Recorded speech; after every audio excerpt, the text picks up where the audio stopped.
Hey-ho, Tudor-minded people. I'm Gage. I'm Jessica. We're Tudor Time Machine, and this is episode 11 of our podcast. Thank you for listening. We welcome all your thoughts. You're such smart and intuitive listeners. Yeah, and subscribe so you can hear the podcast as soon as we post it. As you know, Jessie will read from Time's Riddle, the story project we're working on. And we've had such a good time researching it and bringing it to you. And if you're listening to this, you're like us, and you just love thinking about how history connects to now. So after the reading, Gage and I are going to discuss some of the historical facts and research that went into today's episode and that really inspired us. At this point in our story, Philomena and Constance are searching out everyone who could have any information about the mysterious unsigned letter. The letter revealed that a stone or relic might have survived Henry VIII's raids. Since moving to Cecilia's, Constance has become very bold about doing as she pleases. Together, Philomena and Constance are going to see one of Philomena's former servants, who now owns a wig shop. So read on, Jessie. Chapter 11, Silver Street, in which the wigmaker's wife sets Constance straight. Stealing out of Bedford House in the early morning to meet Philomena had yielded some discomforting moments. To escape, Constance had walked softly on the balls of her feet, surrounded by the snores and mumbles of the Swedish ladies. Something nipped her. After an eek of surprise, she hopped on one foot. Not a snore broke rhythm. Wind mumbled from her pallet on the floor, and Constance was out of the door. But then, tiptoeing in the walkway, she met Princess Cecilia, standing, as if waiting, swathed in her long black travelling cloak. "Going out, dear heart? A lover?" Cecilia spoke with a smile. Constance blushed and curtsied. "Oh, how delightful! Together we must keep this from the Queen. She is too cold of heart to sympathize with the glow of amour." Cecilia threw kisses and spun away. Constance was surprised at this disdain for Her Majesty, but then the Princess Cecilia was nothing if not capricious. Constance bundled out into the morning, speculating on Cecilia and her mysterious outings. The princess must have a lover or two, or more. Who might they be? Captain Hawkins, the Spaniard with the curls, or Professor Delanoy? The royal lady had abundant energy. As Constance walked, the icy patches on the cobblestones began to thaw, and the city started to wake. Shopkeepers opened their doors, masters bellowed orders to sleepy apprentices, chamber pots were emptied, and the stench mixed with the smells of many breakfasts being prepared. The early morning cold made Constance's eyes sting, and her feet began to ache. But Philomena appeared at the top of Silver Street, the tower at her side, waving in greeting. Yet Constance noted Philomena's mouth had an uncommon downturn, and she seemed to sway in her walk. "Philomena, have you worries?" asked Constance. "The same as every day." "Oh, indeed, I see that is not so. Today something else weighs on you." Philomena pulled her cloak at the neck. Constance was aware of the eyes on them. Men with carts laden struggled past, happy to see a sight they had not seen before, two ladies in close talk with a mythically large boy standing behind. The tower had bowed to Constance before assuming his silent post behind his mistress.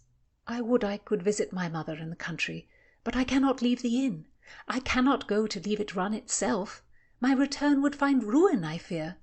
Had Philomena received news, Constance wondered? She said, "I will say a prayer for your mother tonight, and for you too." "Thank you. And now I must forget my own worries. Avaunt!" Preparing for another scene such as the one she had had with Alice, Philomena was armed with a flask of wine and 2 fresh handkerchiefs. Yet, on seeing the wigmaker's wife, Philomena's fears abated. Joan Whitnall carried a comfortable weight, a somewhat toothless grin, and a younger person's quickness. The shop she oversaw was tidy, with bundles of hair and tools neatly arranged. The finished hairpieces looked of a quality that spoke well of the Whitnall business, and Philomena expected all would survive the interview without any histrionic displays. In the back room, after beckoning the girls to sit at the table and passing them cups of watered wine, Joan praised Philomena's mother and looked grave when told of her illness. Philomena recounted Alice's tale and, hiding the purpose of the visit, expressed a simple desire to return the box to its rightful owner. "Poor Alice," Joan sighed. "We were great friends once, but then, after the Earl of Surrey's execution, Alice became so, almost as one who has the crank. She told you as she remembered it. I do not fault her. But I tell you the box did not belong to the Earl of Surrey. It belonged to the young Sir Thomas Wyatt. Constance was incredulous. You must be mistaken. It had to have belonged to the Earl of Surrey. He was a poet and a courtier. Philomena echoed her. And the box is full of verses. They would be the verses of old Sir Thomas Wyatt. Joan spoke smugly, taking a sip of her wine. He wrote, "Oh, my lute awake. I play that on the viol," Philomena said as Joan preened with the satisfaction of first-hand information. Heaven and hell, Constance thought. Not the young Sir Thomas Wyatt, the heretic who tried to oust Queen Mary, the last true Catholic monarch of England. Constance was not accepting Joan's tale without a challenge. Why did the Earl of Surrey have the box if it was not his? Old Wyatt died suddenly away from home. His son was staying at the inn, and the father's papers, those he had with him when he died, came there. I hazard a guess that the young one gave the box of poems to the Earl of Surrey, who had interest in such wordy things. The Earl of Surrey and old Sir Thomas Wyatt were both men of poetry, and young Wyatt a man of high spirits. He had no time for wordy business. He was such a fine lad, good, full of jest. Constance was livid that a rebel traitor was being described with these words. She decided this woman was very ugly, clearly not of the old faith, and had no judgment, religious or otherwise. I do not think the young Wyatt was a fine man, she pronounced. Why do you say so? Joan shot back. Was he of your acquaintance, lady, that you can know such a thing?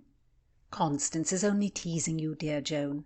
You are so kind to have us here, and to tell us all you know, Philomena placated. Now, Alice said that the Earl of Surrey gave that box to my mother. Is that true? The night they took the Earl of Surrey away, it was as if we were all on fire. And yet through this craze, the Earl of Surrey thought of the Wyatts. He cared so much for the father and son. He told your mother to keep the box until young Sir Thomas Wyatt came back from war. Constance went to interrupt, but Joan said pointedly to Philomena, I heard every word because I held the mistress's hand. Where was young Thomas that he was not there to help his friend? Demanded Constance. He was away fighting, mistress, and I'm sure bravely in King Henry's interest. My husband was a soldier before he took up the wigmaker's trade. He fought alongside Sir Thomas the Younger in Flanders, and those were hard battles, I assure you. Whitnall, God rest his soul, took a French arrow to the leg. He brought it home with him, and it was still in his thigh when he died of the sweat a year ago. Constance chewed over the story's improbabilities. The Earl of Surrey was beheaded by King Henry, but younger Wyatt was beheaded by Queen Mary, and even though the short reign of King Edward passed between, Wyatt would have had time to claim the box. She said, Joan, young Thomas died long after the Earl. If it was his, why did he never come back to get it? Your story makes no sense. Are you a barrister to try to catch me up, mistress? Have I not just spoken the words that Sir Thomas Wyatt the Younger fought abroad for many years? A box of verses would not have preyed on his mind as it seems to have had on yours. Swooping in, Philomena began to recite the only Wyatt poem she knew. My lute be still, for I have done, as to be heard when ear is none. What beautiful words! What a tragedy! The poet's son and his friend Surrey to die so young. Joan reached out to Philomena. I could never have thought those two would come to such ends, on Tower Ale, their heads on a block. The Earl never looked to the death of the King, and Sir Thomas, he never thought to kill the Queen Mary. Joan's conviction gathered speed.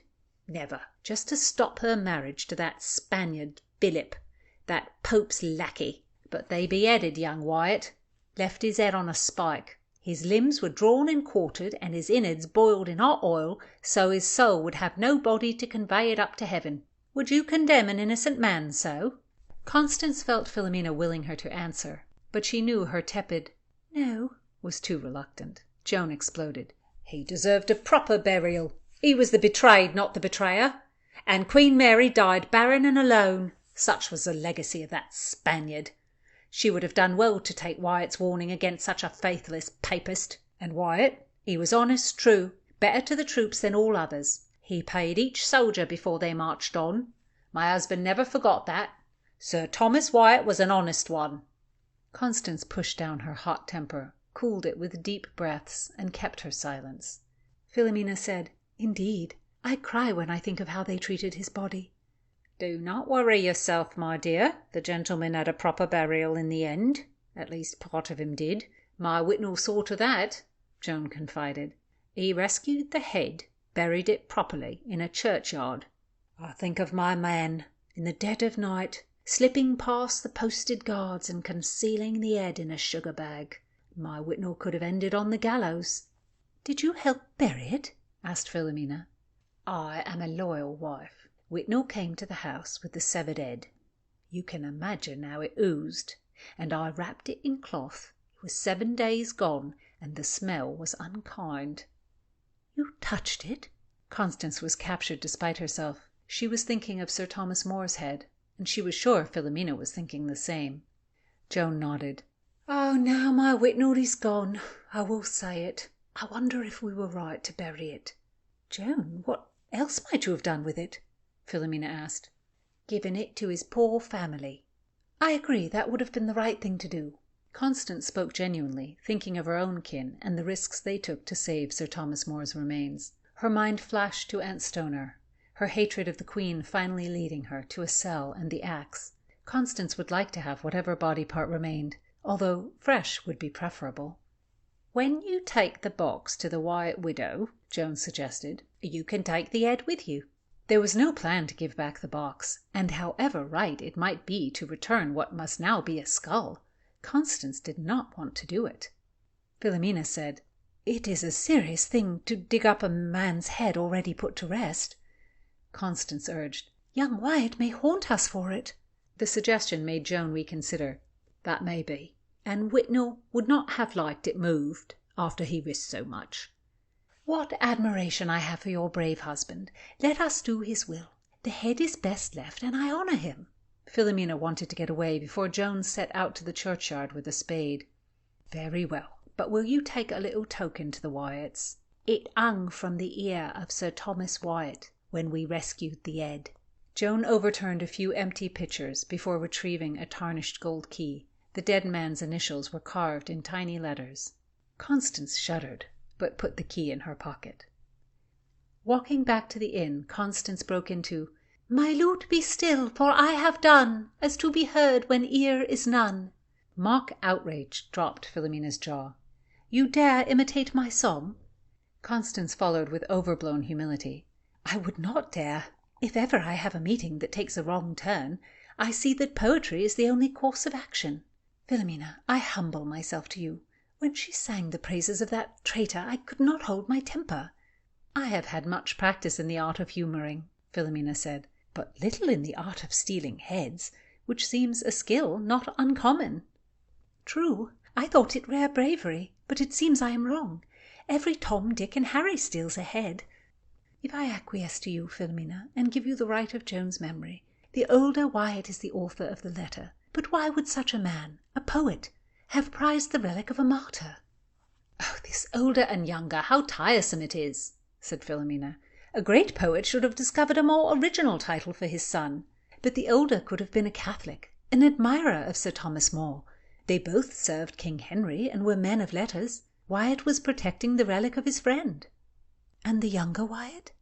"Well, he did not like Queen Mary's marriage to the Spanish Philip, but that does not mean Wyatt the younger was a Protestant. There are many English of both religions who mistrust foreigners." "'Tis true. What a muddle! I wonder if there might be mention of the relic in the poet Wyatt's verse." "I wager Wyatt the elder wrote only of love. Let us find in what rooms at the inn his son sojourned. There may be something hidden there." Wyatt the elder was now, in Constance's mind, a pious Catholic holding out against King Henry's looters. She was angry at Sir Thomas Wyatt the poet for keeping the relic for himself, but if he had saved it she was willing to forgive him everything. Searching the son's room might yield something of interest. She followed Philomena and the tower down St. Lawrence Street towards the Arundel Inn. Aha, the mystery unfolds. It was not Henry Howard, Earl of Surrey, who wrote the letter, but the famous poet, Sir Thomas Wyatt the Elder. Thomas Wyatt the Elder was a courtier at the court of Henry VIII, but we're going to give him lots of airtime coming up. So right now we're going to focus on his son, another Thomas Wyatt. Yes, another same name situation. Sir Thomas Wyatt the Younger, often called the Rebel because of the failed uprising he led. In Chapter 7 of Time's Riddle, we saw Sir Thomas Wyatt the Younger give Henry Howard, Earl of Surrey, a box of papers. Through Joan's story, Constance and Philomena discover that those are the papers of Sir Thomas Wyatt the Elder, or the poet. We don't know for sure that the papers of Thomas Wyatt the poet would have been sent to his son at the Arundel Inn, but it actually would have been possible because Henry Howard and Wyatt Jr. did lodge at the Arundel Inn. That's right, and the real Joan Whitnall and the real Alice Flanner were actually servants at the inn who knew those two young soldiers. So we know that because Joan and Alice were deposed during the trial of Henry Howard that led to his execution for treason, and we still have those depositions. It's sort of sad that that's why we know Yeah. who they are. In our story, Joan's husband was a soldier in Thomas Wyatt the Younger's company in Flanders in the 1540s. So Gage and I both think it's fun to let actual coincidences of time and place and people inform the plot, instead of having a plot that we squish into the time period. Because honestly, the coincidences of the time period and how everyone was intertwined guided the plot for us in such an interesting way. We would just do research and find the next thing that was going to happen because honestly, everybody was so interconnected. We didn't feel like we had to manipulate historical facts. Everything in this story could have happened in terms of who knew who, where they were they at the court, would they have known this servant? Were they at the inn? Were they in Flanders? Yes, and hopefully knowing that is part of the fun for you guys. Thomas Wyatt the Younger was born in 1521. His mother was Elizabeth Brooke, and he was the eldest child of his parents', by all accounts, pretty unhappy marriage. Thomas Wyatt was brought up a Roman Catholic. Yeah, but that was natural enough at the time. I mean, it wasn't until the 1530s that England broke with Rome, and he was born in 1521, so... And there is a theory that Wyatt the Younger accompanied his father, Sir Thomas Wyatt the Elder, on a diplomatic trip to Spain. And there he saw what was happening with the Inquisition, and he was horrified by it. And that might have been one of his reasons for distrusting the Spanish so much in later life and trying to raise this rebellion against Mary. It's true. He had even more exposure to the Inquisition and the Spanish when he went abroad to fight. Wyatt the Younger ended up in Flanders because of real events that originated at the Arundel Inn, and it was drunk lads being a-holes. Right. So one night in London in 1543, Wyatt the Younger, Henry Howard, and other, as a contemporary chronicler puts it, boon companions, I guess that means like homies, good boys, were at the Arundel Inn. Bros. They were partying. They were having a young person's party. I don't know what it says about it, so we refer to it as a young person's party. I don't know. Maybe we don't get blindingly drunk anymore. They did get blindingly drunk, and they went out into the city of London. They menaced the citizens. They vandalized the city. They shot out a bunch of church windows with slingshots. Plenty of the citizens that they menaced, and menaced is the word they use in the contemporary account. That's not our word. But many of the citizens they pissed off were rich, and kind of like going on a bender in Beverly Hills, and then as now, people get really pissed off when you menace them. The complaints about Wyatt Jr. and Henry Howard went straight up the ladder to the big man, the king himself. And he was furious.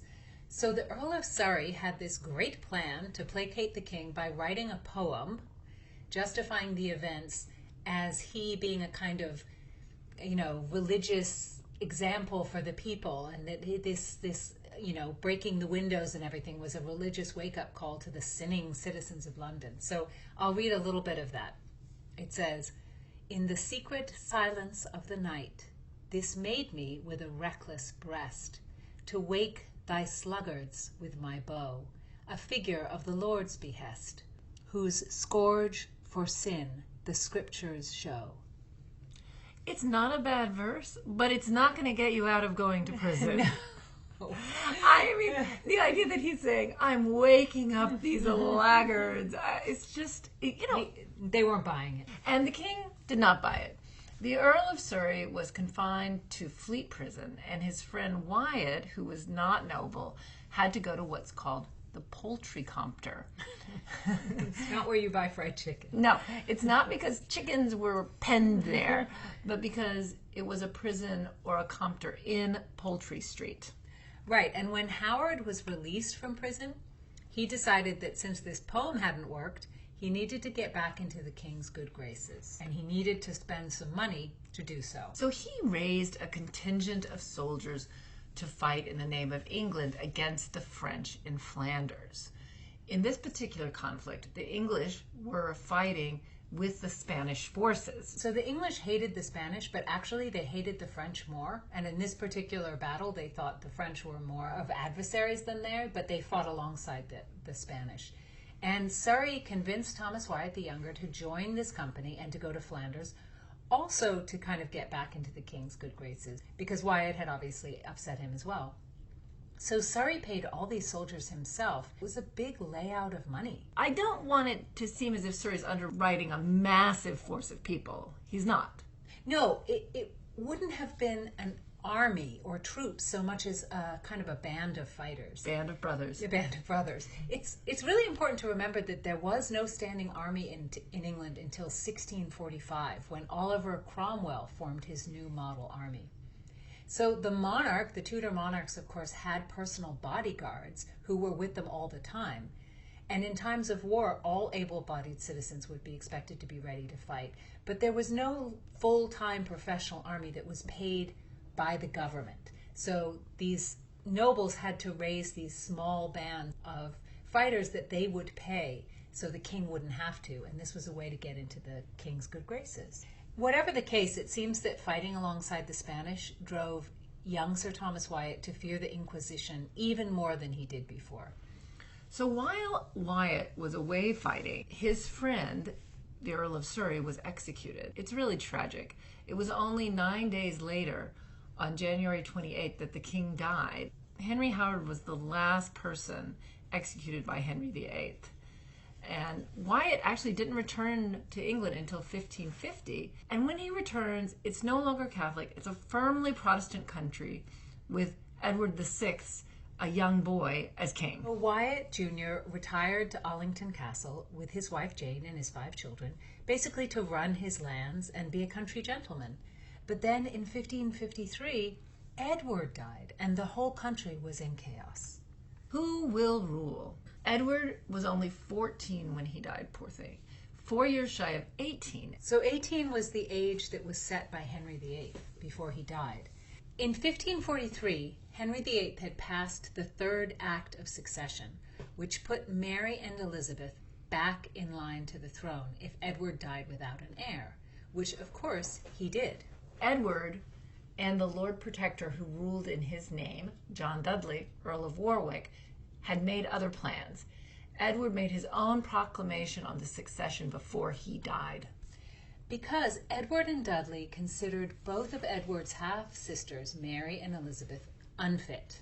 They considered Mary unfit because she was a devout Catholic with close ties to Spain. And they considered Elizabeth unfit because Elizabeth was a little dodgy about her religious position. She was keeping everything in play, as she always did.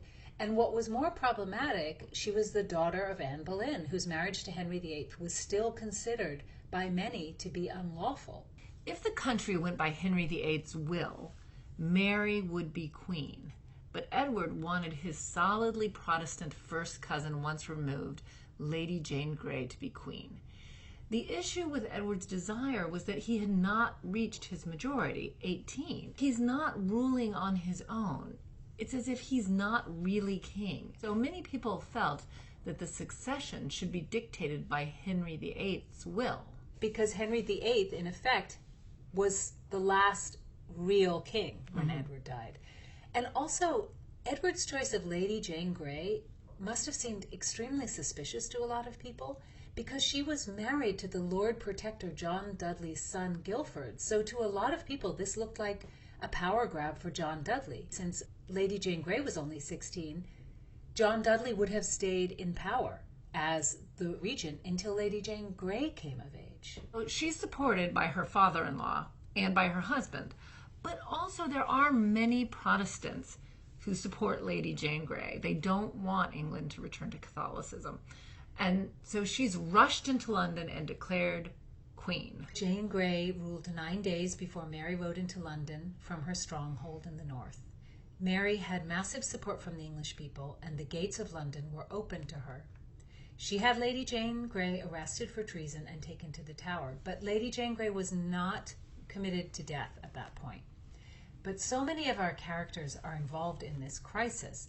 Lady Clinton was there, Wyatt the Younger was there, the Dudleys, all 5 of them, including Robert Dudley, William Cecil was there, many people who later served Queen Elizabeth. So we'll keep circling back to this event. Lady Jane Grey, did she really think she should be queen?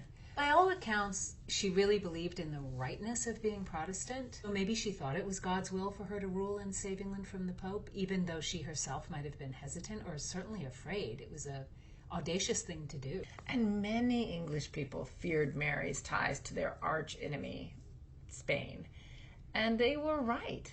Almost immediately after taking the throne, Mary decided to marry Philip, who was crown prince and son of her cousin Charles V. I really understand Mary wanting to marry into the Spanish royal family. Actually, although it was ill-advised from the point of view of being England's queen. But for Mary, her mother, Catherine, was Spanish royalty. Mary really loved her mother, and she lost her so young. Henry VIII kept them apart, which was just mean, and maybe Mary felt that loyalty to Catherine. Also, Charles V, her cousin, was her only powerful ally during the reign of Edward VI.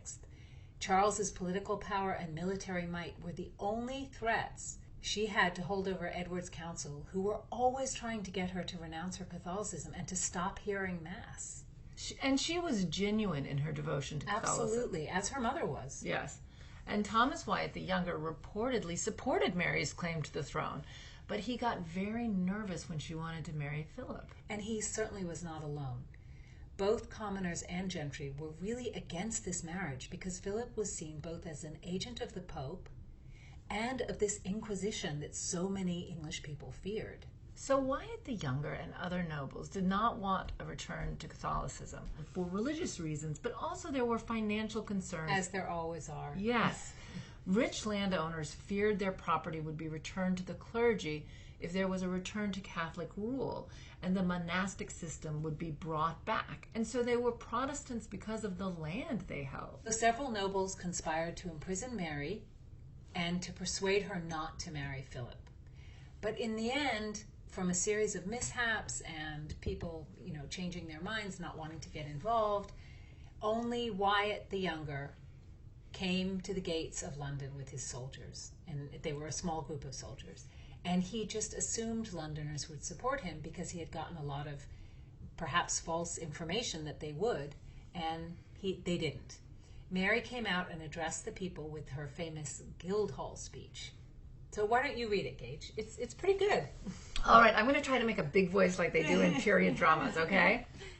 I am your queen, to whom at my coronation, when I was wedded in the realm and the laws of the same, the spousal ring whereof I have on my finger, which never hitherto nor hereafter shall be left off, you promised your allegiance and obedience to me, and I say to you, on the word of a prince, I cannot tell how naturally the mother loveth the child, for I was never a mother of any. But certainly, if a prince and a governor may as naturally and earnestly love her subjects as the mother doth love the child, then assure yourselves that I, being your lady and mistress, do as earnestly and tenderly love you and favor you.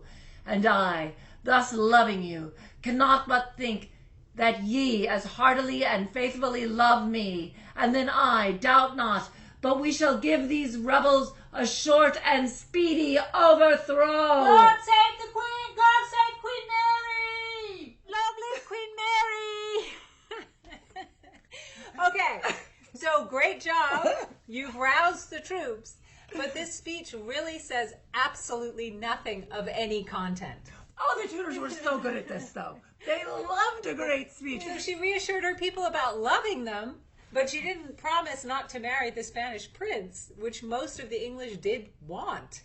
But sentiment swayed the crowd, surprise, surprise, and Mary held her throne. But this rebellion made her have to take action. So poor little Jane Grey, she might have been spared. But because of this new threat to Mary's crown and the fact that Jane's father, Henry Grey, was implicated in Wyatt's rebellion, poor Jane was executed in February of 1554.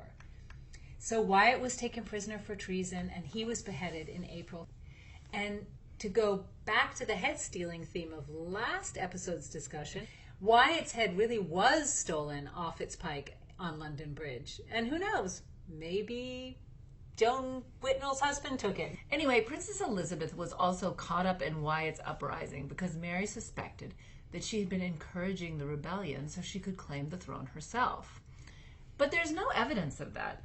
Elizabeth was put in the Tower, but Wyatt maintained that he did not want to depose Mary at all. He just wanted to prevent the marriage to Philip. And if Elizabeth was involved, there's no evidence of that. No, and I think some people saw hope in Elizabeth. She was very popular. It's hard not to suspect that Mary was getting nervous about Elizabeth and, was, I don't want to say wanted to implicate her, but was quite happy to see her implicated in this rebellion, perhaps to get rid of her. Wyatt was told by Mary's people that he would live if he would just say that the Princess Elizabeth conspired with him. So that's pretty telling. And they even put him on the rack, and they brought in his wife Jane and told her that if she got Wyatt to confess, he would be spared.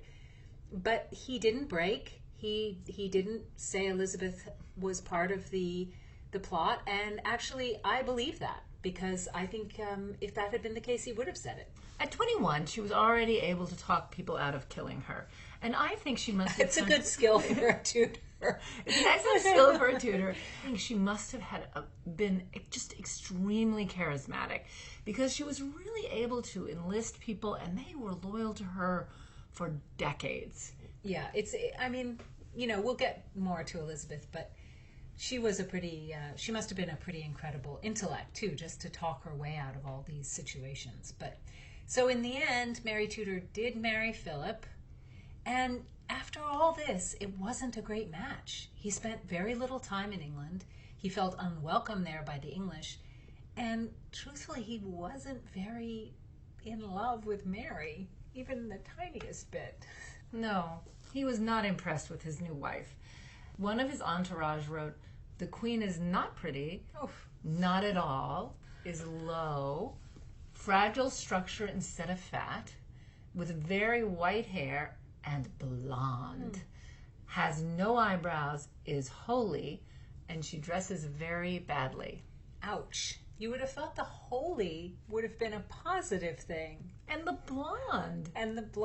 It's very odd, but whatever the case, Philip hightailed it back to Spain. And even they say she has no eyebrows, but actually it was popular not to have any eyebrows. Yeah. It seems very sad. Mary idealized Spain and the Spanish all her life. She held on to her religion in England in the face of real danger. Yeah. And when her idol Philip finally comes to England, he thought she was unattractive and badly dressed. Oh, so painful. Maybe this harsh judgment was really about the fact that Philip looked at Mary and thought to himself, this woman is not healthy and she's too old to have a child. I mean, remember, Philip is 11 years younger than Mary.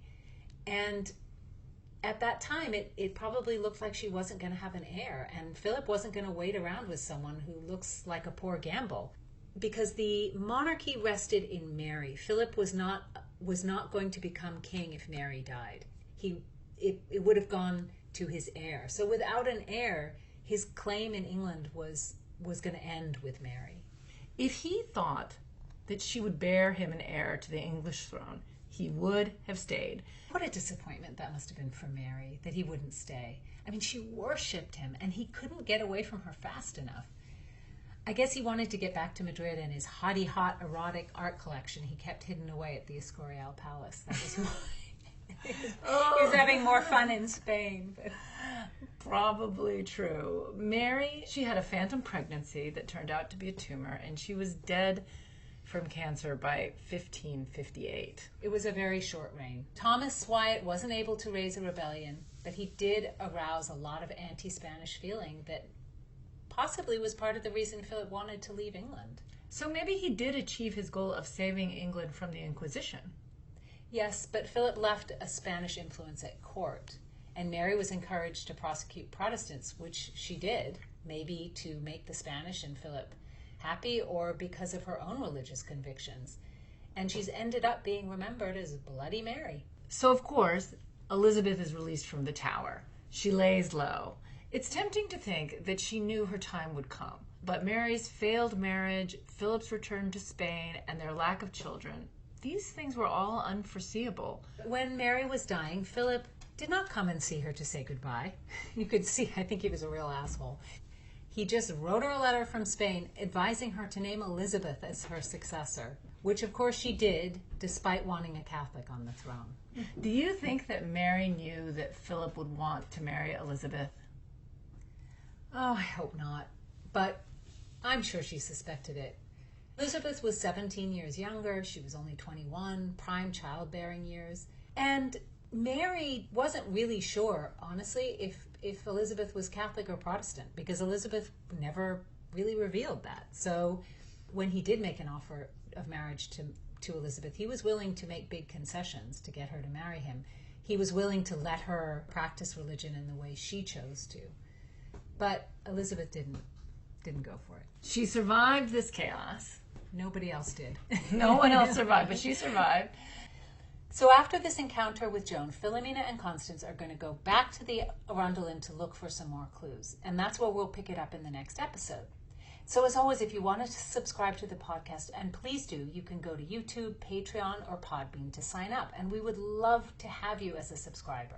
Right. And like us on Tudor Time Machine Facebook page. We post all kind of fun articles. So see you next week, and remember to listen for more Times Riddle and more Tudor-minded people.